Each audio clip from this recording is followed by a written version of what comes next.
Ok, ce soir, Teilim, la refoua shelema, Chai désiré Ben Mesaoda, que je lui donne une bonne santé, longue année et heureuse. Shiur, refoua shelema, pour notre ami Tzrak, même si on n'est pas encore parti le voir, peut-être trop occupé, mais on lui dédicace ce shiur, que Beth Hashem, qu'il a une santé, une excellente santé, très très très bientôt, qu'il puisse de nouveau courir au Selichot, comme il le faisait d'habitude, sans monter au 18e étage pour pouvoir faire un vol plané pour Superman. Ok. Alors, on a Teilim 130. Alors, pourquoi d'abord on lit le Teilim, Teilim 130. On prend le temps juste une seconde. On a avec nous ce soir Dr Torjman, qui est très très loin, mais qui est quand même avec nous. Et on lui dit un grand merci pour le Zoom et pour toutes les nouvelles affiches. Et sur une nouvelle affiche qu'on a reçue cette semaine. Très sympa, ça fait un peu de nouveau. Alors, merci Dr Laurent Torjman. Ok. Alors, Teilim 130. Pourquoi on lit ce Teilim? Et c'est la Ségoula, pourquoi? Alors, celui qui rentre dans un endroit qui fait peur. Par exemple, il y a des gens qui ont des phobies. Rentrer dans un ascenseur, par exemple. Il y a des gens qui ont peur de rentrer dans une grotte. Il y a des gens qui ont peur de monter dans un avion. Toute personne qui se sent comprimée et qui a cette peur, qui disent le Teilim, et la peur, elle va lui partir. Be'ezrat Hashem, et il va avoir une bonne santé. Ok.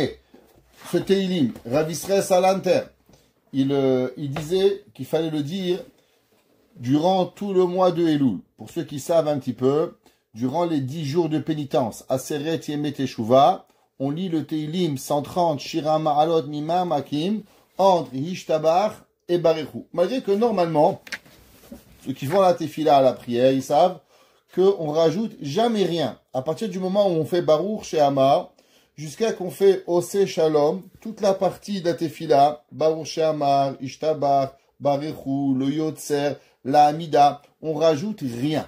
La tefila, on rajoute pas. Il y a certaines coutumes marocaines qui avaient l'habitude entre Baruch She'amar et entre Ishtabach et le Yotzer d'avoir des piyutim. Avec le temps, cette coutume, elle s'est un petit peu partie. Le Rav Obadia, en tout cas, il a beaucoup œuvré pour qu'on ne le fasse plus.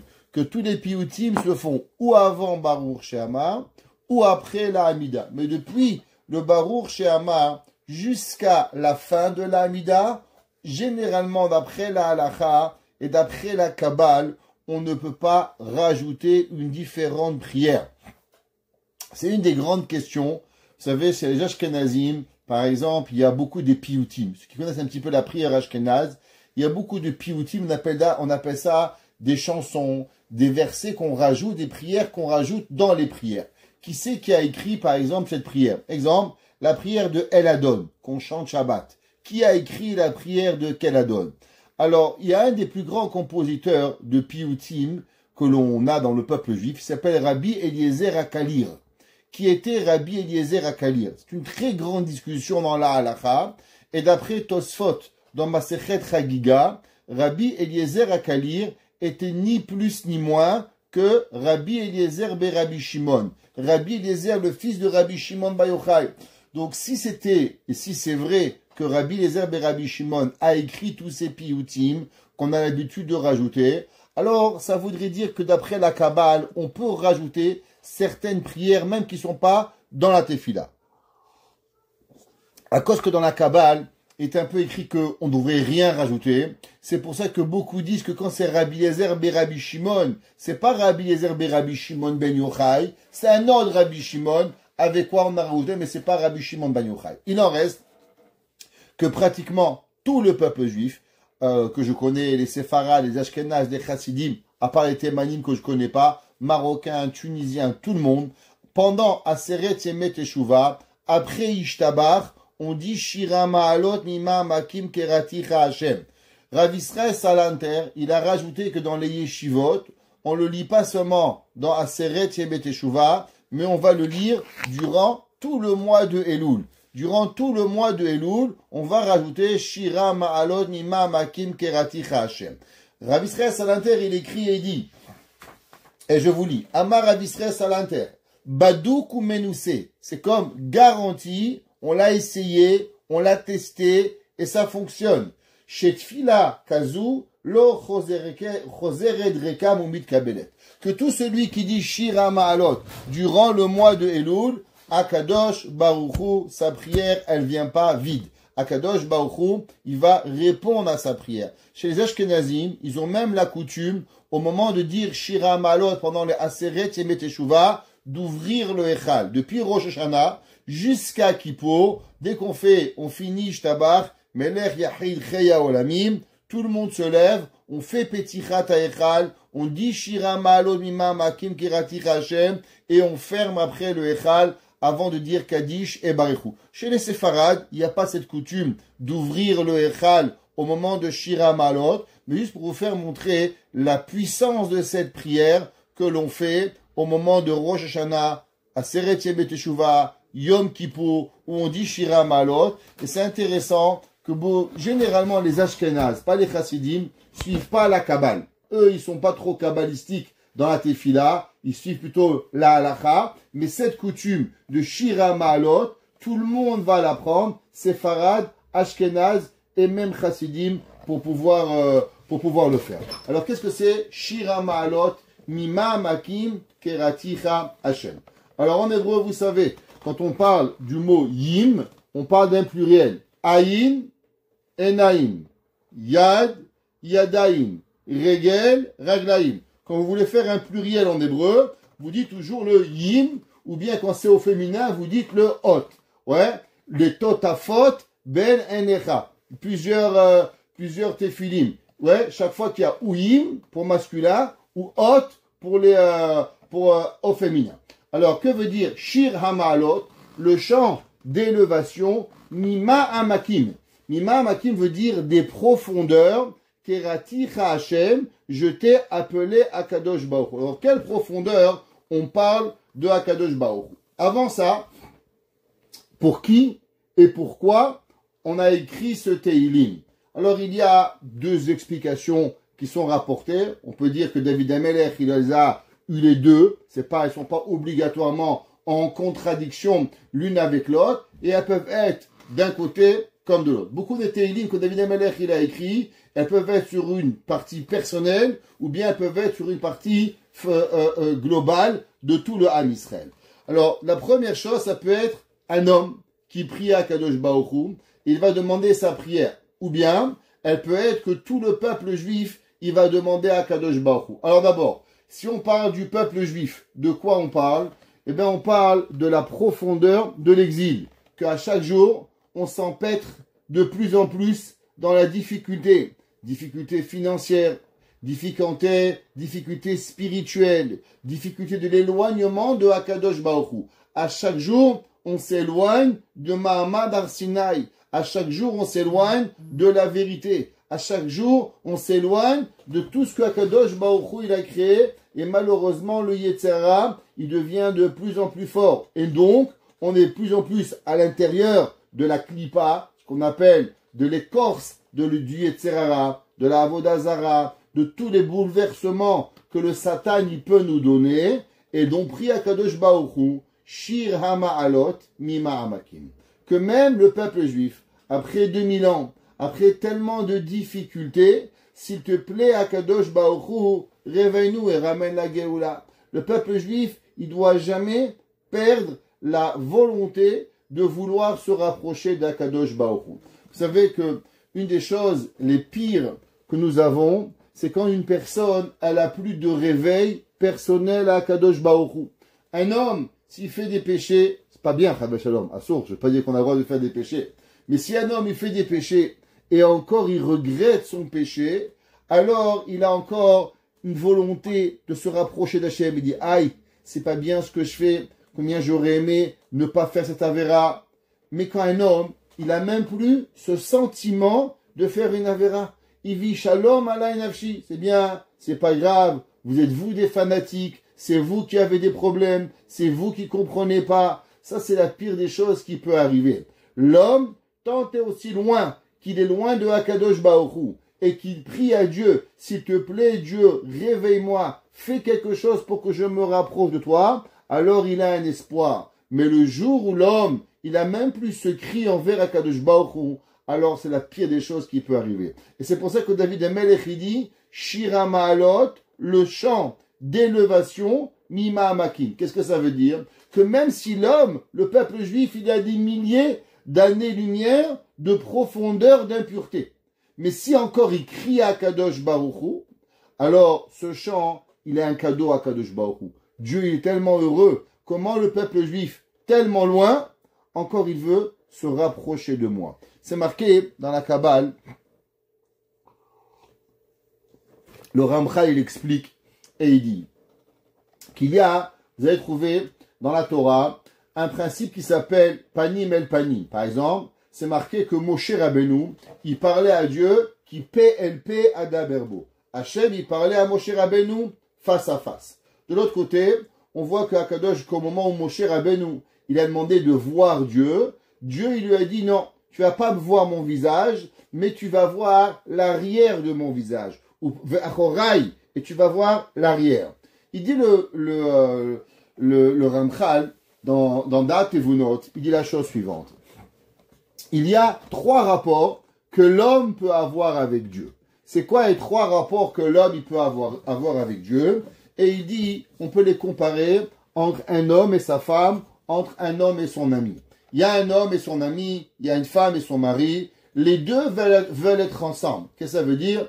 Monsieur et madame, monsieur il aime madame, madame elle aime monsieur. Les deux ils s'apprécient. Quand monsieur il parle à madame ou madame parle à monsieur, les deux ils se regardent. Ça veut dire quoi? C'est qu'ils créent un regard, un contact physique pour pouvoir y arriver. Juste le fait de se regarder. Oui chérie, qu'est-ce que tu veux? Qu'est-ce que je peux faire pour toi? Vous voyez, qu'est-ce qu'il y a? Le fait qu'on se regarde, alors déjà, c'est un contact, c'est un rapprochement entre 2 êtres qui vont être là. Les Avdil, pareil à Kadosh Baruch Hu. Des fois, nous, on a envie de Dieu, et Dieu, il a envie de nous. Ça, c'est ce qu'on appelle Panim el Panim, PLP Adaberbo. Hachem, il voulait Kaviachol Moshe Rabbeinu, Moshe voulait à Kadosh Baruch Hu. Alors les deux, ils trouvent leur compte, et les deux, ils arrivent à comprendre ce qu'ils doivent faire, et ils ont une relation d'intimité, que Moshe Rabbeinu pouvait parler à Dieu quand il voulait, Hachem pouvait parler à Moshe Rabbeinu. C'était le rapport homme et Dieu le plus proche qu'on pouvait avoir.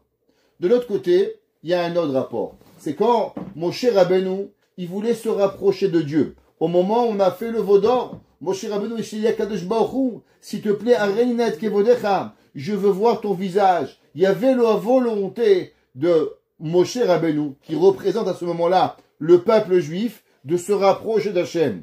Et qu'est-ce que Hachem il dit? Non, ou Panaï, tu vas pas me voir. Et tu vas seulement voir l'arrière de mon visage. Qu'est-ce que ça veut dire? C'est que le peuple juif, il veut, et Akadosh Baruch Hu, il se retourne, et là, on a la volonté, mais Hachem, Kaviachol, il s'éloigne de nous, et il nous a pas envie.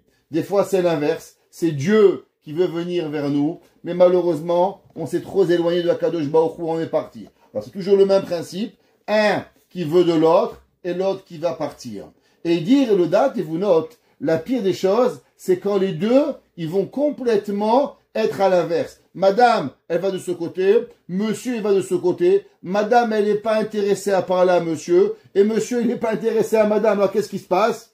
Eh bien, généralement, ça finit avec un divorce. Quand il n'y a plus personne qui veut même faire l'effort de pouvoir se parler, alors il n'y a rien. Ça, c'est ce qu'on appelle Hastara Betocha Hastara. C'est quand c'est caché du caché. Qu'est-ce que ça veut dire caché du caché? Que même si tu vas chercher, tu vas pas trouver. Chas Veshalom, c'est comme si que ni nous on voudrait de Dieu, ni Dieu il voudrait de nous. Ça c'est la pire des choses qui pourrait arriver. Quand encore nous on a la volonté, même si on est loin d'Hachem, alors c'est une élévation. Il y a encore une volonté. Si le mari veut sa femme, ou la femme veut le mari, même si l'autre il est encore fâché, mais tant qu'il y a une flamme qui veut brûler, alors on est capable de pouvoir avancer. Au passage, on rappellera ce qui avait rapporté Rav Israël Salanter.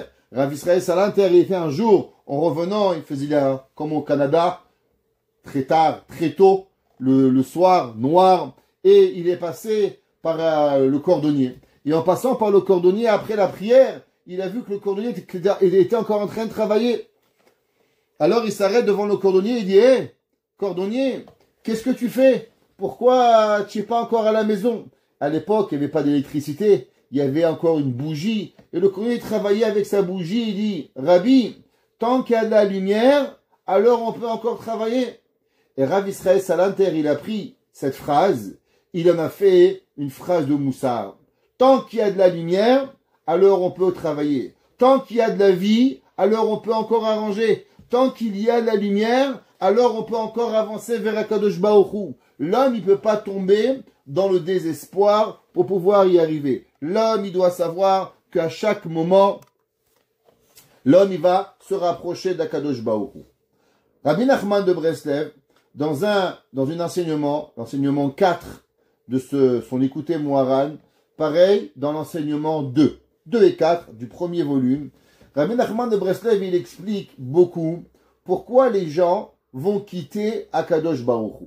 En vérité, vous savez, à l'intérieur de nous, génétiquement, on a été créé avec la volonté de se rapprocher de Dieu. Comme ça qu'il a écrit Rabbeinu Bechaye Ibn Pekuda. Il a écrit le Chovot HaLevavot dans Sha'ar Avodat HaElokim. Il dit que chaque juif, génétiquement, il a la croyance en Hachem. Vous n'avez pas besoin de faire grand chose pour avoir la croyance en Dieu.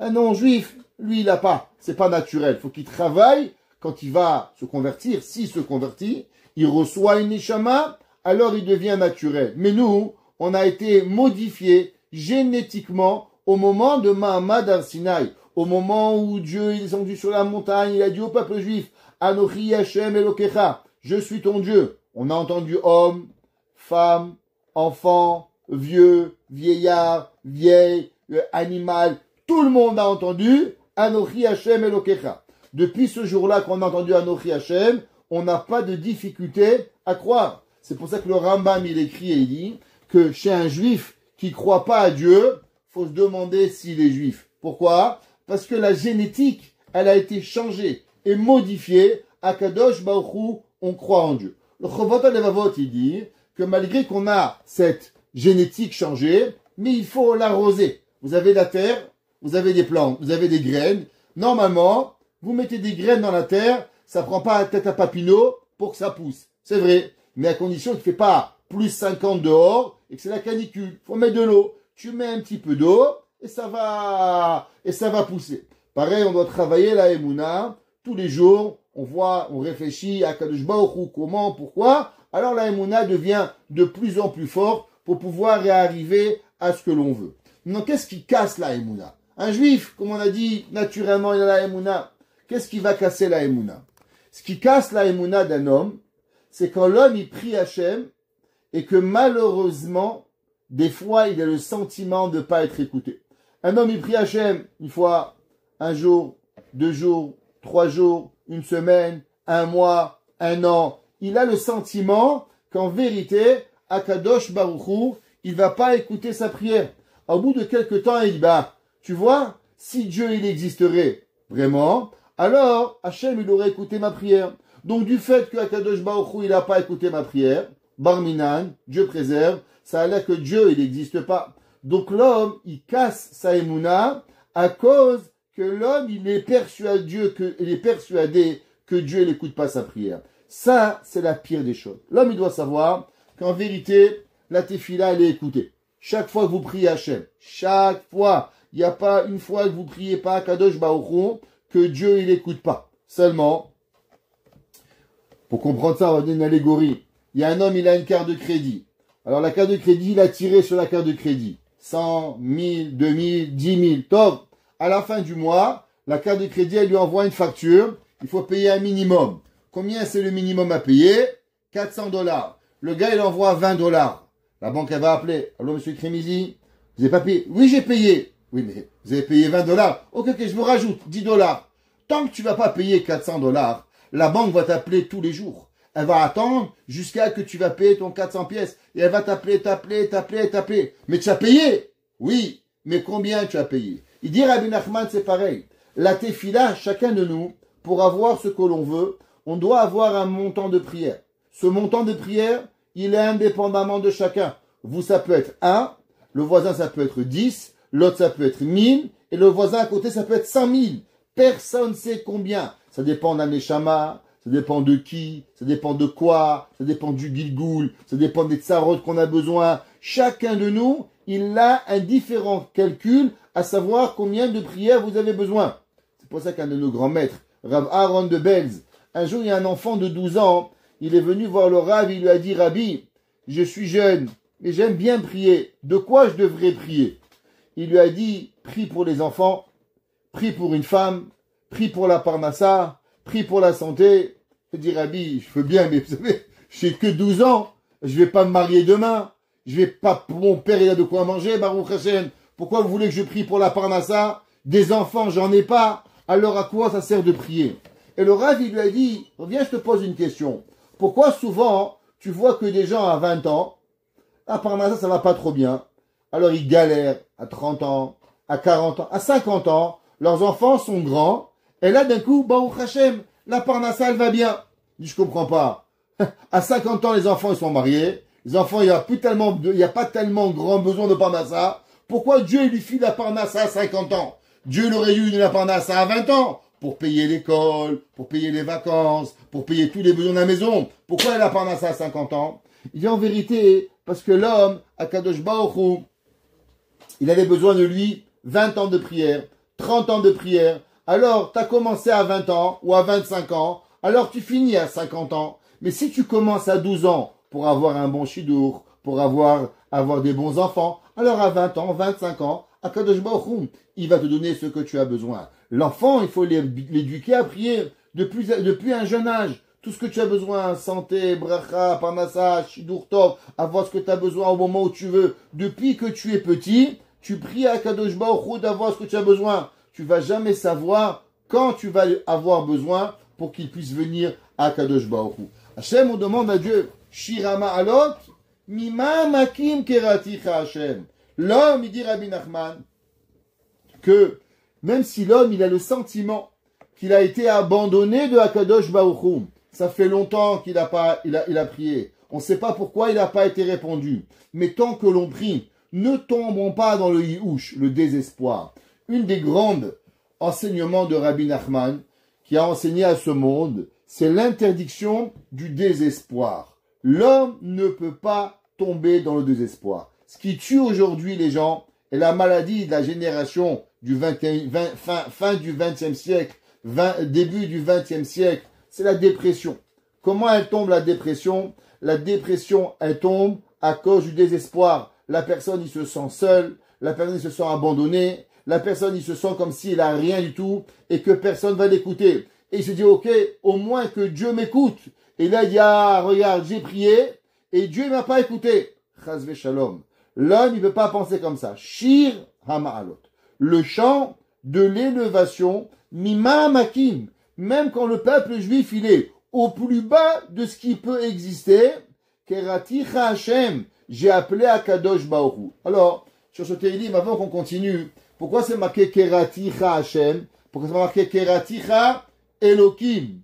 Parce que l'homme, il doit savoir que même quand il est au plus bas du plus bas, en vérité, c'est pas de la rigueur. Ça n'est seulement que de la miséricorde pour pouvoir avancer. L'homme, il ne sait pas que peut-être la volonté d'Akadosh Baruch Hu, elle est d'avoir X, Y, Z. Nous, on ne sait pas. Mais on sait une chose, que Dieu, il fait rien de mal.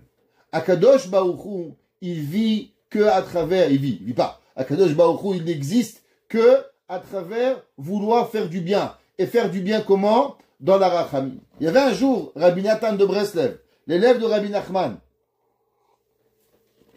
il lui a demandé, Rav, qu'est-ce qui se passe si un jour, toute ma vie, j'ai essayé de faire le bien, pas mentir, pas voler, pas tricher, d'étudier, d'être sérieux, de faire qu'est-ce qu'il y a à faire, j'essaie toute ma vie.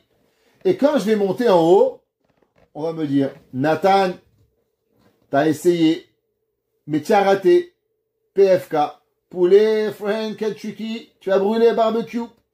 Il dit, imagine-toi, Rabbi Nachman, j'ai passé toute ma vie dans l'espoir d'avoir le Olam Haba. Et quand je suis arrivé en haut, on me dit, mon frère, barbecue. Qu'est-ce que je vais dire? Rabbi Nachman, il lui a dit, eh bien même ça, il faut accepter. Parce qu'à la fin de tout, Dieu, il veut que ton bien. Et si Dieu, il décide que tu vas aller au Gehinam, en aucun cas pense qu'il y a une vengeance. Dieu, il se venge pas. L'homme, il se venge. Tu me fais du mal, je te frappe 2 fois plus.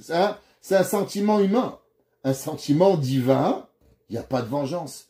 Où l'homme, il va finir, c'est ça la volonté d'Akadosh Baruch Hu. L'homme, il doit penser, Mima makim kerati Hashem, dans les plus bas, dans les pires des endroits où je vais être, là-bas, Kadosh Baruch Hu, il y a la rachamim d'Hashem pour pouvoir y arriver. Faut savoir que l'homme, il peut tomber très bas, et aussi bas qu'il peut tomber, il en reste, c'est que, où il va, Hachem, il peut changer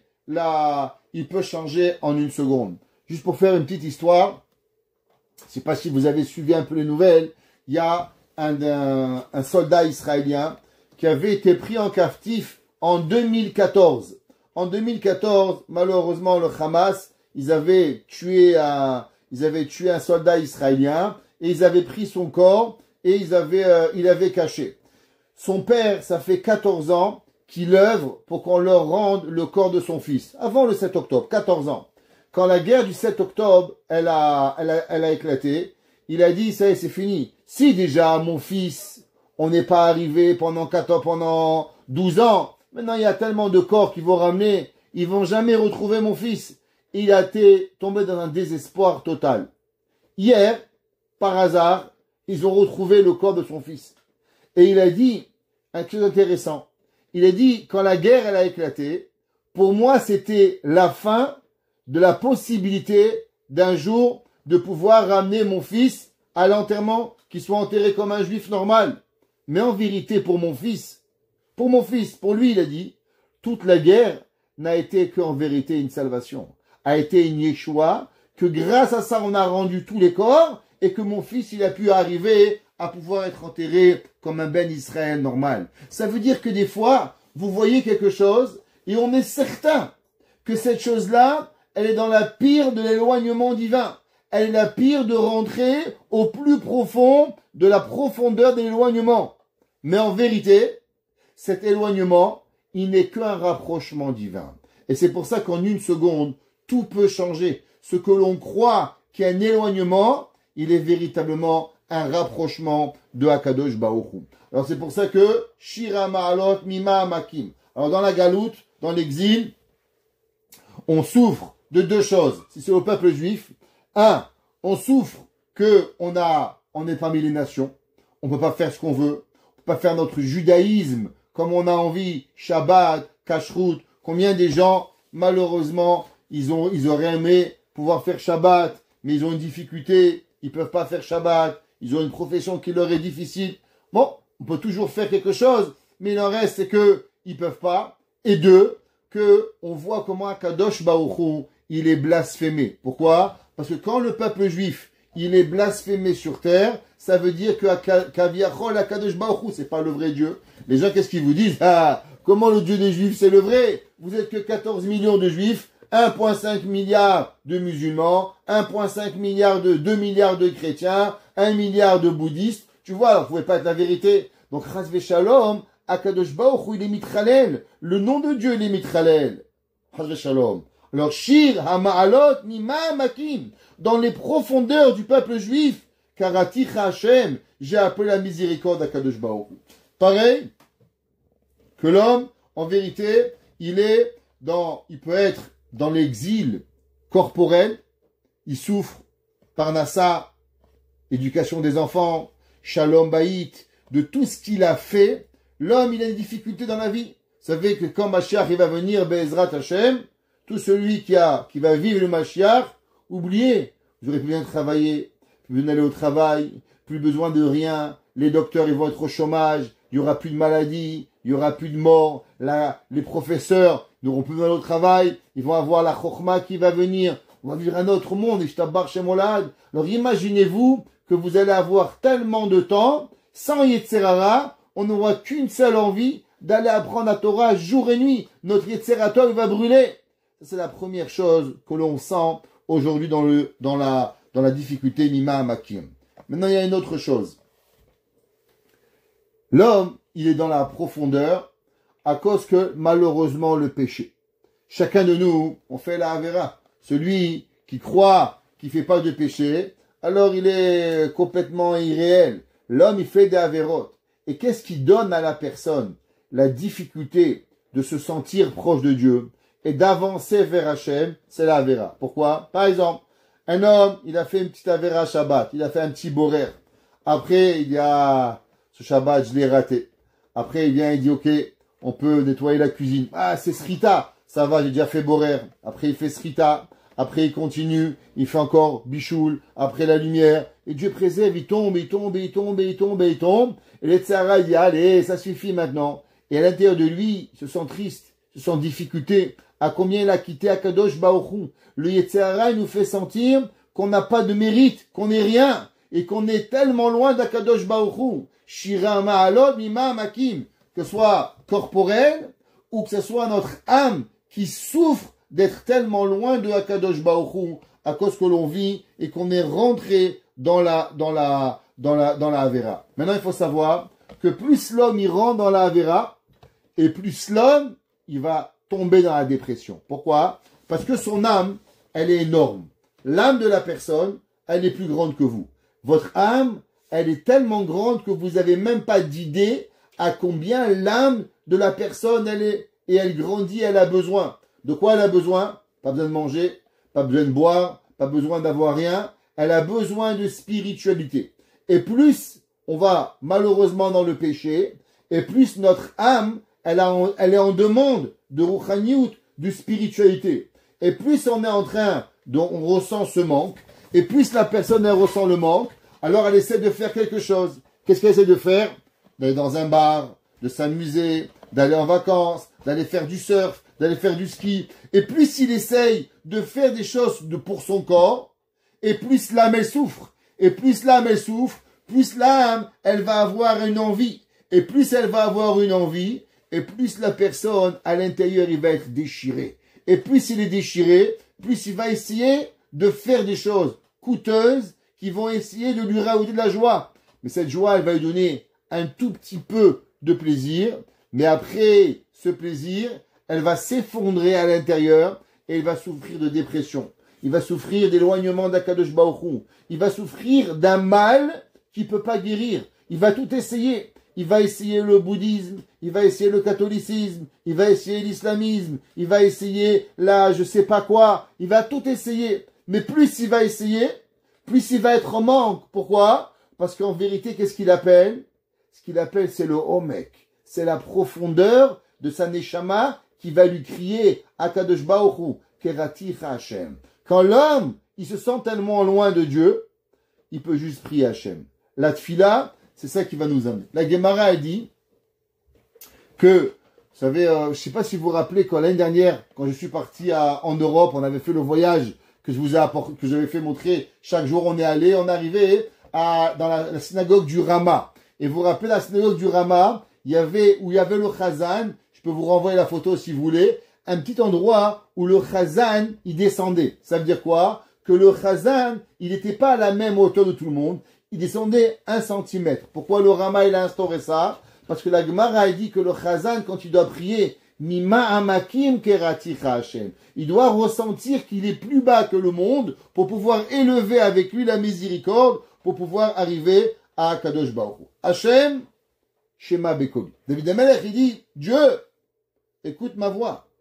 Tiena oznecha kashuvot lekol tachanvat. Qu'est-ce que ça veut dire? Écoute ma voix et porte attention à ce que je dis. Exemple, souvent le mari et une femme ils discutent. À la fin de la discussion, qu'est-ce que dit la femme? Tu m'as pas écouté. Il dit oui, tu veux que je vais à Maxi. Il dit non, c'est pas ça que je veux. Tu veux que je vais à Maxi ou non? Oui, mais t'as pas écouté ce que je te dis. Qu'est-ce qui se passe? Le mari il a écouté le mot Maxi, IGA, et il pense que c'est ça que sa femme elle veut. Mais en vérité, il y a quelque chose de beaucoup plus profond. C'est-à-dire qu'on a entendu, mais on n'a pas porté attention à chaque chose que la personne elle a parlé. Tu as écouté dans la globalité, mais tu n'es pas capable de répéter. J'ai pas dit d'aller à Maxi, j'ai parlé pendant 15 minutes. Tu me prends pour un ahmar ou quoi? C'est quoi le problème? Je sais dire va à Maxi. Ça veut dire qu'on dit à Kadosh Baruch Hu, Dieu regarde. Je prie pendant 10 minutes. N'écoute pas seulement un mot de ce que je te dis. Hachem, Shema Bekoli, écoute ma voix. Tiena Oznecha, qui vont être, par allégorie, tes oreilles, elles vont être Kashuvot, les Hakshiv, c'est porter attention, les Kol Tachanunai, que chaque mot que je dis, chaque prière que je fais, je veux à Kadosh Baruch Hu que tu les écoutes. Enfants, Parnassa, Chinuch Yeladim, Hatzlacha, tout ce que vous avez besoin. Il ne manque pas des choses que vous avez besoin à Kadosh Baruch Hu. On demande à Hachem, Dieu, juste ne dit pas, allez bon, ça va, je t'ai donné un khatan. Mais quel khatan? Un bon khatan, un gentil khatan, quelqu'un qui va me faire grandir en Torah. Tu m'as donné un mari. Quel mari? Juste avoir un mari? Je veux pas ça. Quelqu'un qui va être bon, quelqu'un qui va être bien. Je veux la santé. À quel prix la santé? Je veux la santé, mais je veux aussi les parents, je veux aussi ma femme, je veux aussi mes enfants. Je veux avoir une globalité. Donc chaque chose que je te demande, s'il te plaît, Akadosh Baruch Hu, David Amelech, il dit à Dieu, Akadosh Baruch Hu, écoute chacune de mes prières. Je veux que chaque chose que je demande à Akadosh Baruch Hu, tu vas me donner. Im avonot tishmoria Adonai miyamot. David Amelech, il dit, regarde Dieu, vous savez, Dieu, il dort pas. Il ne le velo ishan, shomer Israël. Hachem, il dort pas. Hachem, il oublie pas. Hachamim, ils disent un machal. C'est passé une allégorie, une vraie histoire, pour comprendre qu'est-ce que ça veut dire la honte. Il y avait un jour un beau-père, je ne sais pas ceux qui ont marié des enfants, ils vont savoir ce que je dis. Quand vous allez au mariage de vos enfants, alors dans votre poche, attention, c'est un secret dit à personne, dans la poche, il y a plein d'enveloppes. C'est quoi tous les enveloppes? Le papa, c'est pas les enveloppes que vous recevez, c'est les enveloppes que vous devez donner. Vous avez l'enveloppe du traiteur, vous avez l'enveloppe du musicien, vous avez l'enveloppe du photographe, vous avez l'enveloppe du caméraman, vous avez l'enveloppe des serveurs. Et comme ça, vous avez dessus, chacun 20 000, 10 000, 5 000, chacun s'est marqué dessus. Et vous êtes comme ça toute la soirée, vous faites, tous les parents de Hatan, il fait comme ça. Toute la soirée. Qu'est-ce qu'il y a? Il a peur. Il a surmis 40, 50 000 $, il veut s'assurer qu'il n'a pas perdu les enveloppes. Il est comme ça. Et il y avait un jour un beau-père, il était au mariage comme ça, il était en train de chanter, en train de danser, et au bout d'un moment, il a eu très très chaud, il a enlevé sa veste. Et quand il a enlevé sa veste, il est parti danser. Au moment où il remet la veste, il touche les poches, et là, il n'y a plus d'enveloppe. Il n'y a plus rien. Et là, il dit, waouh, qu'est-ce qui arrive? Le barman, il vient, il dit, monsieur Krimizi, désolé, on m'a volé l'argent. Il est mal à l'aise. Le traiteur, les serveurs, l'orchestre. Le gars, il sait pas quoi répondre. Tout le monde lui demande l'argent, il sait pas quoi faire. Il dit, promis, demain, je vous amène l'argent. Le pauvre, le lendemain, le père, il fait un emprunt à la banque, il sait pas comment il va rembourser. Il est dans tous ses états. Il a perdu toutes les enveloppes. Ok. Les mois passent et on reçoit le vidéo du mariage. On reçoit le vidéo du mariage et là, on fait une grande fête. On appelle les beaux-parents, on appelle les beaux-frères, on appelle les copains et on est tous ensemble dans le salon en train de voir le mariage. Et là, on voit le mariage, la choupa, la simcha, l'orchestre, tout le monde qui chante, tout le monde qui est heureux. Et à un moment, on voit le père qui a chaud, qui enlève la veste et il met la veste sur une chaise. Et on continue à danser. Et d'un coup, qu'est-ce qu'on voit? On voit le gentil marié se faufiler, aller à la veste du beau-père et prendre toutes les enveloppes et le mettre dans son costume. Et là, tout le monde, père, mère, beau-père, belle-mère, il regarde le marié et on s'arrête. Imaginez-vous la honte, on vous a attrapé en flagrant délit d'être un voleur. Ils disent, Rachamim, est-ce que vous pouvez imaginer ce que l'homme y ressentirait? Un trou par terre, il va rentrer. Son mariage, il est fini. Son beau-père, il va le tuer. Son père, il va le tuer. Sa mère va l'enterrer. Barminan, où il va aller? Son père, sa mère. Cette honte, elle n'est pas 1/1000 de honte de la honte qu'un homme il va avoir dans le monde futur pour une avéra. Pourquoi? Parce qu'ici-bas sur terre, tout ce que vous allez voir, une seconde après, c'est déjà moins grave. Pourquoi? Parce que vous allez oublier. Aujourd'hui, vous voyez quelque chose de terrible. Une seconde après, 2 secondes, 1 minute, c'est pas si grave. 1 heure, 1 mois, vous avez même oublié que ça arrive. Dans le monde futur, on n'oublie rien. dans le monde futur, chaque chose, elle reste à la même intensité, les netzachim, pendant des milliers d'années. Il n'y a pas de limite. Pourquoi on doit faire teshuva? Chaque action que l'on fait, elle va être dévoilée au monde entier, pas pour un jour. On va avoir honte pendant des milliers d'années. David Amelech, il dit, regarde Dieu, la teshuva, elle est obligée d'exister. Im avonot tishmoria. Si mon péché, tu le gardes, et tu me l'enlèves pas, ouais, Adonai mi'amod. Qui sait qui va être capable de pouvoir tenir à Kadosh Baruch Hu? Un homme qui va transgresser ce qu'un roi a dit. Il y a une halakha. La halakha, elle est qu'il y a deux façons. La Talmud, il ramène une machloket. Est-ce qu'un homme qui a désobéi à son père, est-ce que son père, il peut lui pardonner? Exemple, son père, il a dit à son père, papa, t'es un fou. Il a insulté son père. Après, il regrette, c'est très grave d'insulter son père. C'est un des 613 mitzvot. On doit honorer son père et on doit lui donner du kavod et de la yira. Le kavod, l'honneur, habiller son père, appeler son papa au téléphone, appeler sa maman au téléphone, acheter à ses parents ce qu'ils ont besoin. Ça, c'est qui est boud avaen. Honorer les parents. Après, il y a yira, les craindre. C'est quoi? On leur coupe pas la parole, on s'assoit pas à leur place. On fait attention à leurs sentiments, au père et à la mère. Un homme, il insulte son père et sa mère. Barminan, il va transgresser. Demande à Gemara, qu'est-ce qui se passe si un enfant, il a été méchant avec son père? Est-ce que le père, il peut pardonner? La Gemara a dit oui. Le père a le droit de pardonner à son père, à son fils. Un rabbin, est-ce qu'un rabbin, il a le droit de pardonner à son élève? Il y a une grande discussion. Est-ce que le rabbin a le droit, oui ou non, de pardonner? La Gemara a dit, il y a une chose qu'on est tous d'accord, que le roi, il n'a pas le droit de pardonner. Meler shemachal al kevodo, en kevodo machul. Alors si on va et on fait un lèse-majesté, et si on va à l'encontre du roi, on est coupable de mort. David Amelech, il dit, Dieu, tu es le roi. Melech malchei hamelachim hakadosh baruch Hu.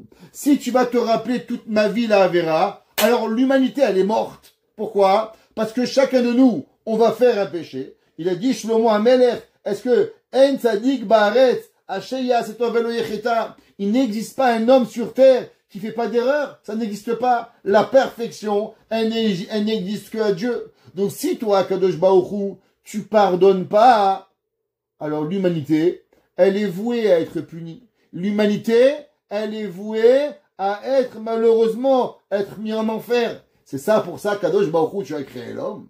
Est-ce que toi, Kadosh Baruch Hu, tu as créé l'homme pour les punir? C'est sûr que non. T'as pas créé l'homme pour les punir. Donc si tu n'as pas créé l'homme pour les punir, tu es obligé à Kadosh Baruch Hu, Kaviachol, de pardonner au peuple juif. Im avonot tishmoria, si toi, Kadosh Baruch Hu, tu vas garder le péché, Adonai miyamod. Le prochain verset, il est le verset qui va venir contredire le principe du christianisme. Alors, je vais expliquer, c'est très important d'expliquer ce verset. Dans le christianisme, la chrétienté, il y a un principe qui s'appelle, vous allez chez le curé, un gars il a volé, un gars il a fait, je sais pas qu'est-ce qu'il a fait, il va voir monsieur le curé, bonjour monsieur le curé, je voudrais me confesser. Il dit, qu'est-ce qu'il y a? J'ai volé, j'ai menti, j'ai trompé, j'ai volé. Il dit, pas de problème mon fils, tu vas, tu me fais 50 petits catéchismes, tu me fais 10 pompes, tu me donnes un saint bénéfice, un bon virement à mon compte en banque, et hop, l'histoire elle est réglée. La question elle est-ce que dans le judaïsme, il existe ce concept que le rabbin peut vous pardonner? Ça existe. La Torah nous dit, David Amelech, il dit, si on va lire dans Rashi, que ce principe, c'est le principe le pire, un des pires principes contre le judaïsme. Qu'il y a un Dieu, ça c'est Akadosh Baruch Hu, Hashem Echad Ushmo Echad. Deuxième principe, que l'homme a un pouvoir de pardonner. Il dit le verset d'Alet, qui imecha aselicha, car elle est avec toi le pardon, les ma'an tivare, afin qu'on va te craindre. Il dit Rashi. Que veut dire qui imecha aselicha? car elle est avec toi le pardon. Lo natata reshut le shaliach lisloach. Dieu n'a jamais donné à personne la permission de pardonner. Le seul et unique qui peut pardonner, c'est Dieu. Ni le curé, ni le rabbin, ni le bouddhiste, ni l'imam. Il n'y a personne qui peut pardonner. Le seul qui peut vous pardonner, d'abord pardonnez vous-même, et après demandez pardon à Hachem. Ki imera selicha. Hachem, c'est lui qui pardonne. Ça veut dire, si un gars, un rabbin, il vous dit, ça va, tu donnes 100 000 à la tzedaka, je te pardonne. Pourquoi tu es Dieu, toi?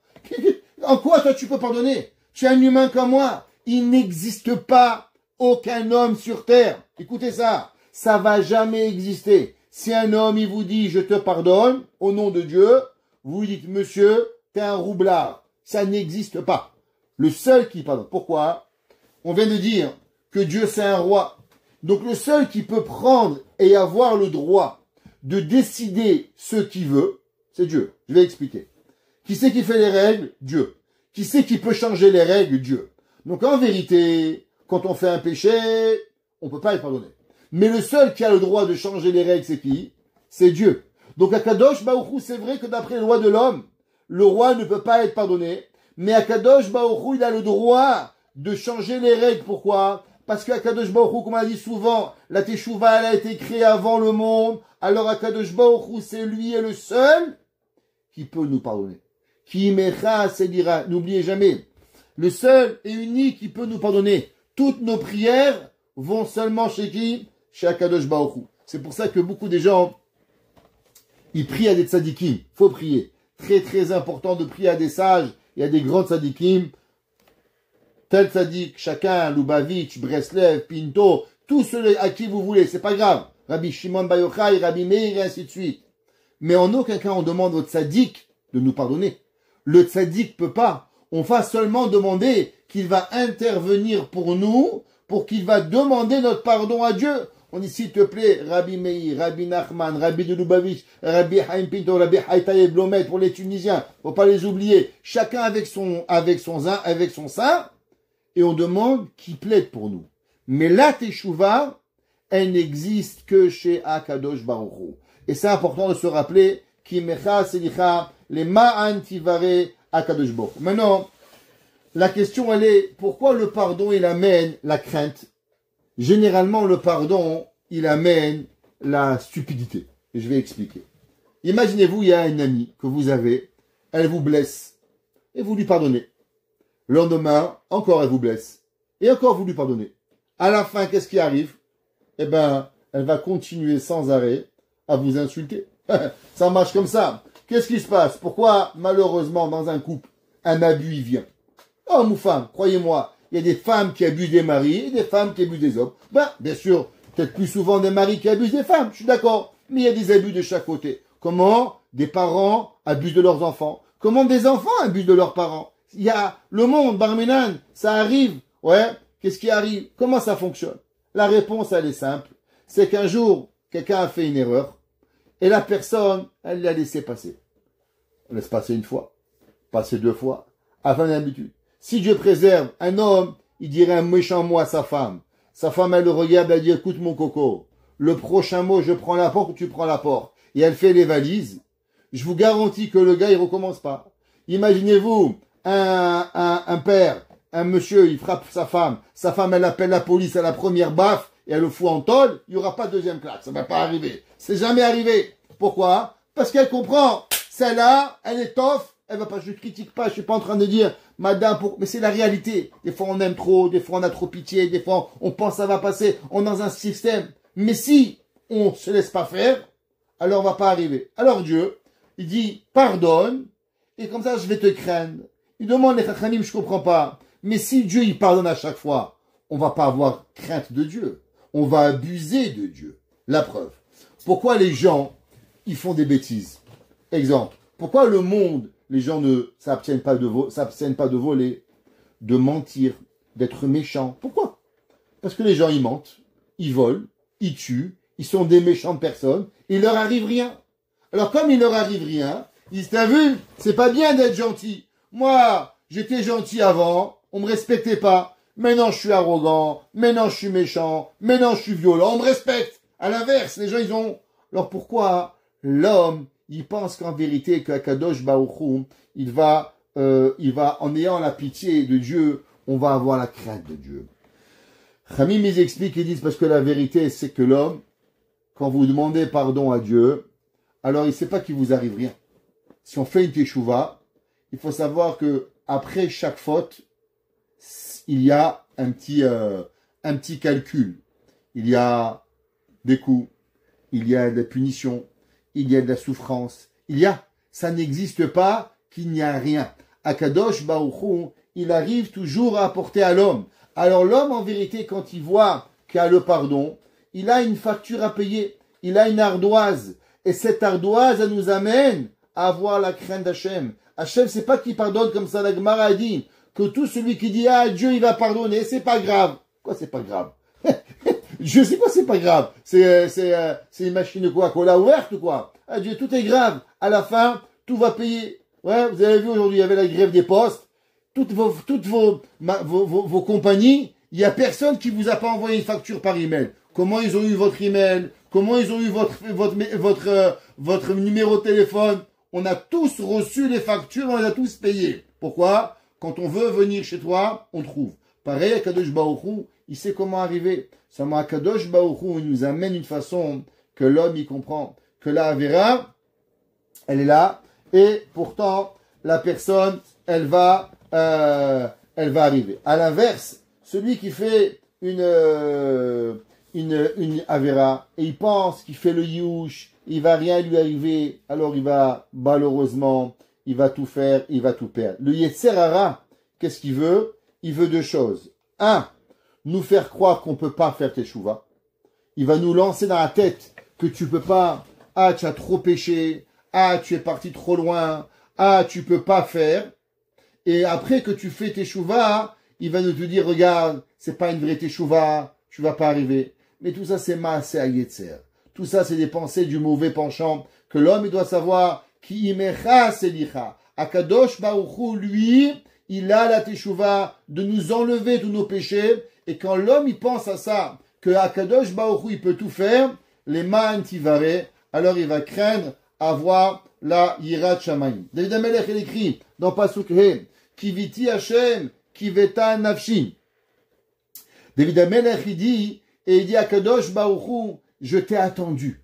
Comme un homme qui est là et qui dit à Kadosh Baruch Hu, s'il te plaît Dieu, j'attends. Chaque jour de ma vie, on est là et on a l'espoir que Hachem y vient. Velidvaro ochalti. Alors qu'est-ce que ça veut dire? Velidvaro ochalti. Kiviti Hachem kiveta nafshi. Velidvaro ochalti. Quelle différence entre kivouille et ochalti pour pouvoir y arriver? La différence, elle est dans kiviti, comme kaver Hachem chazak v'yamet sibicha v'kaver Hachem. Un homme, il est là, il attend. Par exemple, il y a quelqu'un qui va venir, alors il attend. Mais il ne sait pas à quelle heure il va arriver. Peut-être à 5 heures, peut-être dimanche, peut-être lundi. Il attend. Kiviti Hashem. Ça c'est kivouille. Ochalti, ça vient du mot chalot. Ça veut dire tomber. L'homme, il sait ce que Akadosh Baruch Hu, il va venir. Ani metzape, shakadosh Baruch Hu yashmi anu dvaro. On sait que Akadosh Baruch Hu, il va venir. Et ce qu'il a dit, il va le faire. Velidvaro ochalti. On n'a pas de doute. On n'a pas de doute de la parole de Dieu. Hachem, il a promis. Hachem, il va le faire. David HaMelech, il dit, j'attends Hachem chaque seconde, mais c'est pas une attente. Peut-être qu'on va gagner. C'est comme le gars, il a le ticket d'auto, il attend. Peut-être je gagne, peut-être je gagne pas. Une chance sur 36 millions. Bon, t'as pas de chance, disons. Ok? Mais c'est pas ça, c'est pas ça. La parole de Dieu, c'est pas juste de l'attendre. C'est qu'on est convaincu qu'elle soit là, et on attend juste qu'elle va pouvoir venir. Nafshi Adonai, Mishomerim la boker, shomerim la boker. Mon âme à Dieu, Mishomerim la boker. Qu'est-ce que ça veut dire?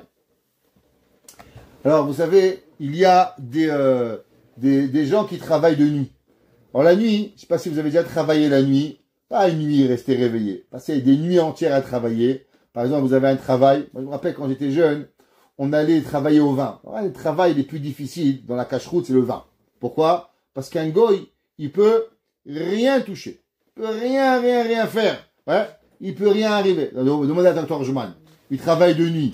Ouais, la nuit, c'est pas facile. Le café, faut attendre. Et, qu'est-ce qu'il y a? Chaque seconde, il est là, il attend.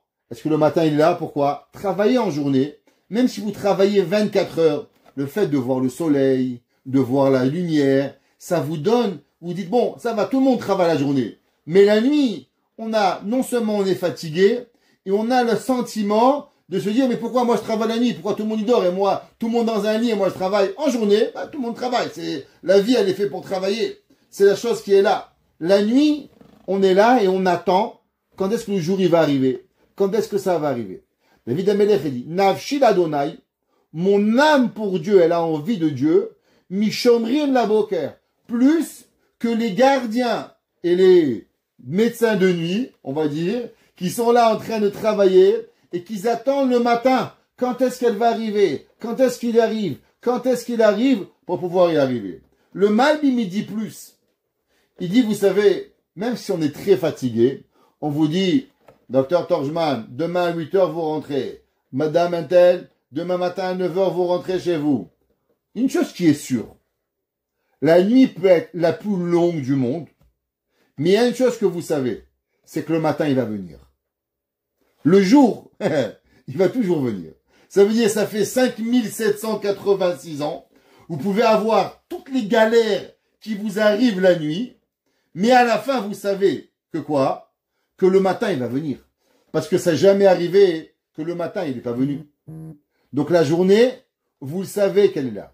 David Amelech, il dit, Nafshi l'Adonai, Mishomrim la boker. Mon âme, elle attend Hachem encore plus que le matin. Le matin, je suis certain qu'elle arrive. Eh bien, ma certitude d'être avec Dieu, elle est encore plus que le travailleur de nuit qui sait qu'il est dans la galère, mais il sait aussi par certitude que la journée, elle va arriver. Mais moi, j'attends à Kadosh Baruch Hu avec encore plus de volonté et d'impatience et de garantie que Hachem, il va être là. Yachel Israël Adonai, ki im Adonai Achesed. J'attends, Israël, il attend à Kadosh Baruch Hu, à la délivrance d'Hachem, ki im Hachem Achesed. Parce que Akadosh Baruch Hu, ouais, il est chesed. L'homme, il doit savoir, Dieu n'est que bonté. Dieu, les nations du monde. Je ne vais jamais le répéter souvent. Quelle différence dans une église et il y a en une synagogue? L'église, c'est noir, c'est sombre. Pourquoi? Parce que eux, ils ont voulu faire croire au monde que Dieu, il est assis sur une chaise avec deux fouets et il attend rien que tu bouges pour te frapper. Bang, bing, le Far West, Lucky Luke. Ouais, Dieu, c'est pas ça. Dieu, il attend pas que je faute. Dieu, il a pas envie de me punir. Dieu, il a envie que je fais tchouva. Dieu, il veut que je sois un bon garçon. Dieu, il veut que je sois un bon mari, un bon fils, un bon père, un bon juif, une bonne personne. Dieu, il me donne tous les outils pour que je sois une bonne personne. C'est pour ça que la synagogue, une halakha, vous savez, elle doit être éclairée, avoir plein de lumière. On doit éclairer la synagogue pour que quand vous rentrez, ça vous donne la joie, ça vous donne la santé. Faut que ça soit beau. Faut pas que ce soit austère, à l'inverse. Faut que ça soit beau et bien la synagogue. On prie Hachem, on est là. Parce qu'Hachem, il représente quoi? Il représente la bonté. Kim Adonai Achesed. Akadosh Baruch Hu, avec lui, elle est la volonté, elle est la bonté pour être avec Akadosh Baruch Hu. Dieu, c'est tout ce qu'il est. Dieu n'est qu'une seule chose. Bonté, bonté, bonté. Et comme on a dit, et même si des fois on le voit pas, parce que nos yeux, ils sont trop petits pour le voir, mais il en reste qu'Hachem, il est bon. Un père, il amène son fils au docteur pour se faire vacciner. Le fils, il est certain que le père, c'est un monstre. Pourquoi? Le docteur, c'est une grande piqûre, il m'a piqué, il m'a donné un médicament. L'enfant, il hurle. L'enfant, il a une carie, on est là, on lui soigne la carie, l'enfant, il hurle. Il est persuadé que le père, c'est un monstre. Pourtant, le père, il est adorable. Il a quitté son travail, il a payé, il est venu, il s'est occupé de lui, il a amené, il a apporté. Qu'est-ce que le père n'a pas fait ou la mère pour cet enfant? Seulement l'enfant n'a pas assez d'intelligence pour le voir. David Amelech, il dit, Ki im Adonai Achesed. L'homme, il doit attendre la Yeshua aussi longue qu'elle peut durer la Yeshua, 100 ans, 200 ans, 1000 ans, ça fait 2000 ans qu'on l'attend. Mais pourtant, qui Madonna Chesed. Il faut savoir qu'avec Hachem, il n'y a que la volonté. Veharbe, imo fedut. Et Hachem, il a, dans le passé, apporté énormément de délivrance. L'Égypte, avec Yehoshua, avec David, avec Shlomo, avec Sancheriv, avec Esther, avec Mordechai, avec les Grecs, avec chaque étape du peuple juif, on a toujours eu des délivrances. L'homme, il peut pas dire non, Dieu nous a abandonnés. Parce que même dans les endroits où on avait l'être abandonné, Akadosh Baruch Hu, il nous a sauvés. Ve'arbe imo. Et il a augmenté avec son peuple, pédout, les délivrances, Akadosh Baruch Hu nous a donné. Et alors on termine. De la même façon qu'Hachem, il est bonté. Vehu yifde et Israël mikol avonotav. Akadosh Baruch Hu, comment il va délivrer le peuple juif? C'est quoi le processus? Eh bien, le processus de la délivrance, c'est que d'abord, il va nous pardonner. Puisque Imecha Selicha. Akadosh Baruch Hu ne peut pas amener le Messie et le Mashiach avec toutes les avérotes qu'on a fait. Il peut pas, c'est pas possible. Ouais, ma mère, elle disait toujours, quand il y avait des fois on se comportait mal, on était un beau costume, elle disait, vous avez l'air d'un cochon avec une boucle d'oreille dans le nez. Un cochon, il met son nez, il met sa boucle d'oreille dans le nez. Nezemzav ba'av chazir. Un homme, il a un beau costume, faut qu'il soit propre. Il peut pas être sale et avoir un beau costume. Ma chère, c'est le plus beau costume qui va arriver. La Géoula, c'est la période la plus belle qui puisse exister. Qu'est-ce que Akadosh Baruch Hu va donner au peuple juif avant d'amener la Géoula pour que l'on puisse profiter de Dieu, pour qu'on puisse profiter de chaque seconde, de chaque moment, à un niveau qui va être au-dessus de tout? Vehu yivde et Israël. Et lui, il va racheter, il va donner la délivrance au peuple juif. Comment d'abord? Mikol avonotav. De tous nos péchés. Et c'est pour ça que pendant Aseret Yemei Teshuvah, on demande à Kadosh Baruch Hu, Kimecha Selicha. Dieu Kadosh Baruch Hu, c'est toi qui amènes la délivrance. Pardonne au peuple juif. Donne au peuple juif. Efface au peuple juif. Ne garde pas le péché. Rappelle-toi qu'il est impossible à Kadosh Baruch Hu. Et si maintenant tu nous as effacé nos péchés et il est dans ta main la possibilité, alors maintenant on demande à Kadosh Baruch Hu, applique ce que tu es capable de faire et amène-nous tous ensemble, Geoula Shelema, Bimera Beyamenu, que l'on puisse vivre la délivrance d'Akadosh Baruch Hu et ensemble voir Mashiach Tzidkenu Bimera Beyamenu. Amen.